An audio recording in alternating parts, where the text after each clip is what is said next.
Yay! You came. I'm so grateful. You guys, the thing I think I missed the most since quarantine, pandemic, whatever, is not even the community's purpose for which I gathered for. Sorry, it wasn't. The thing I miss most are like the people who I would like walk past on the way to the thing I was supposed to do. You know, like the small talk, all the chit chat, all the little social tensions. I miss that.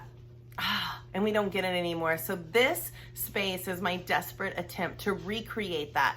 I'm going to talk for just 4 minutes or less. That's my commitment to you. And then my plea to you is that you're going to engage with it by commenting, and even more, I'd love to video chat, and let's talk about the text. So I'm going to talk about the text, and then you're going to talk about the text, and thereby it will be like I'm not just consuming more media, but I'm actually engaging with real human people.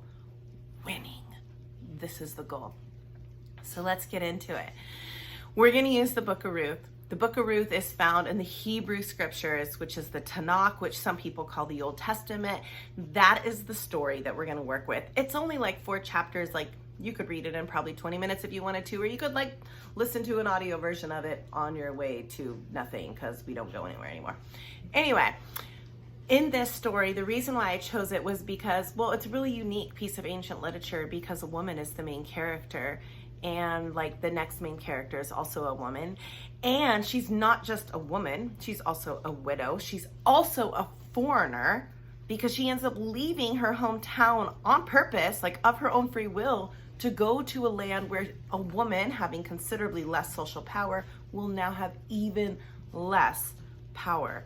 It's super, super interesting to follow her on her journey and how she busts out of the role and the narrative that's already been predetermined for her. So that's the text. What I'd love to talk about is you and your experiences of the labels assigned to you in your specific social local context. Like, there are societal rules where you live or where you grew up, some kind of culture, custom. They're not necessarily said out loud. Sometimes they're implicit, they're implied. What were those things for you? Were you labeled? Were you assigned? Were you the high school dropout? Were you the employee of the month? You know, whatever those labels are. And were those labels things that you leaned into, or were they things you had to lean away from? And what did they all mean for you? I'm super curious to learn everybody's story. So that is what I am desperate to talk about. I want to hear about your social location. I want to hear about your perspective in your story. Ruth had a very clear role to play. The safe thing to do, the right thing to do, because of her labels, was very different than the thing that she ended up doing. And because she understood the role assigned to her, and because she did the hard work, I assume, of struggling with herself and the relationships that really mattered to her, she was willing to redefine her role. And man, that's hard, hard work. I've done some of that work, and it's a work I have to keep undoing, because the labels that somebody gives me and the social location that I get assigned, man, that becomes so real. It's explicit, it's implicit, it's the clothes I wear, it's the community I belong to.